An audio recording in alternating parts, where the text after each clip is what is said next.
আমার যে সমস্যা ছিল 3-4 দিন যাবত আমি আপনাদের মাঝে কোনো ভিডিও দিতে পারিনি, কোনো নিত্য নতুন ভিডিও উপস্থাপন করতে পারিনি। তার জন্য আমি দুঃখিত, কারণ আমার একটা সমস্যা ছিল, যার কারণে আমি 3-4 দিন যাবত আমার এই চ্যানেলে আমি কোনো ভিডিও আপলোড করিনি বা করতে পারিনি। তারপর আমি গতকালকে আমার এই চ্যানেলে একটা পোস্ট করেছিলাম যে হারিয়ে যায়নি আপনাদের প্রিয় ভাইটি, এখনও রয়েছে এবং নিত্য নতুন ভিডিও নিয়ে আসতেছি, রাত 7:30টায় অপেক্ষা থাকুন, এরকম একটা পোস্ট করেছিলাম এবং আমি একটা নতুন ভিডিও আপলোড করেছি। তারপরও আমার যে বিশ্লেষণটা রয়েছে, আমার যে বিবরণটা রয়েছে, যে বিস্তারিত রয়েছে, এটা আপনারা জানতে চাচ্ছেন যে ভাইয়া কেন আপনি 3-4 দিন যাবত ভিডিও আপলোড করেননি। আপনি তো রেগুলার 2টাও করতেন, একটাও করতেন, আপনি তো ভিডিও আপলোড কোনো হাল ছাড়েননি। এবং অনেকেরই ইউটিউবিং করতেছেন এবং ইউটিউবিং করছেন, আপনাদেরও তো এমন কোনো গ্যারান্টি নাই যে আপনি রেগুলার ভিডিও আপলোড করতেই পারবেন বা দৈনিক ভিডিও আপলোড করেই যাবেন। সমস্যা মানুষের থাকতেই পারে। আমারও একটা সমস্যা ছিল, যেই সমস্যার কারণে আমি ক্যামেরা সেট করতে পারিনি, বা আমি যে আপনাদের মাঝে এসে কিছু কথা বলবো বা একটা ভিডিও ক্রিয়েট করবো, এই সময়টাও পাইনি। কারণ আমার একটা সমস্যা ছিল, সমস্যাটা বলতে আমার এক্সাম ছিল, পরীক্ষা ছিল, সেক্ষেত্রে আমাকে পড়তে হয়েছে, একটু কষ্ট করতে হয়েছে বাড়িতে। তাছাড়া কিছু আমার কাজ ছিল, যেহেতু আমরা জমিন করি, সেখানে আমার কিছু কাজ ছিল, ওই কাজগুলো করতে এবং লেখাপড়া একটু চাপ ছিল।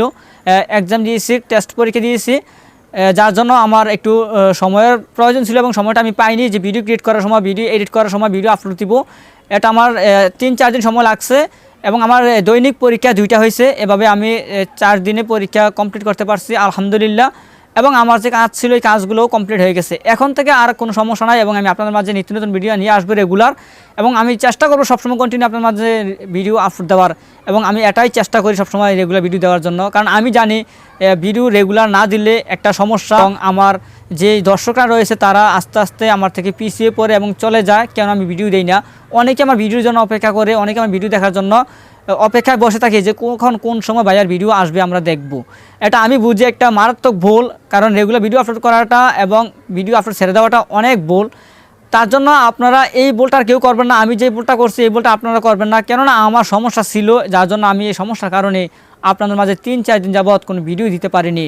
এখন যদি আমি একটা ভিডিও আপলোড করি, আগের চাইতে এই ভিউ একটু ভিউ কম আসে, ভিডিওতে ভিউজটা একটু কমে যায়, কেননা আমি তো মাঝখান দিয়ে অনেক দিন ভিডিও আপলোড দিই নাই, 3-4 দিন ভিডিও আপলোড দিচ্ছি না। এত তো অনেকেই আমার দর্শক পিছিয়ে পড়েছে যে ভাই আর কেন ভিডিও দিচ্ছে না, মনে হয় আর ভিডিও আসবে না। যার জন্য এখন যখন আমি নতুন ভিডিও একটা আপলোড দিয়েছিলাম গতকালকে, ওই ভিডিওতে ভিউজ তেমন একটা কম আসছে, কারণ আমি তো কন্টিনিউ ভিডিও আপলোড দিই নাই। এজন্য এখন আমি চেষ্টা করবো আপনাদের মাঝে সবসময় নতুন ভিডিও দেবো এবং সবসময় ভিডিও নিয়ে আসবো।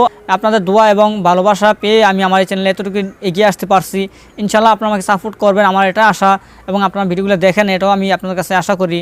তো এখন আর আমি কখনো আর আপনাদের মাঝে ইরেগুলার থাকবো না, এখন থেকে রেগুলারই আপনাদের মাঝে ভিডিও উপহার দিব, ভিডিও উপস্থাপন করবো এবং ভিডিও আপলোড করব। আমার যে একটা সমস্যা ছিল এটা সমাধান হয়ে গেছে। এখন থেকে আর আমার ভিডিও তৈরি করতে এবং ভিডিও আপলোড দিতে আর কোনো সমস্যা হবে না, এবং আপনারা সবাই আমার জন্য দোয়া করবেন ফ্রেন্ডস, আমি যেন এভাবে আপনাদের মাঝে নতুন নতুন ভিডিও নিয়ে আসতে পারি এবং ভিডিও উপহার দিতে পারি।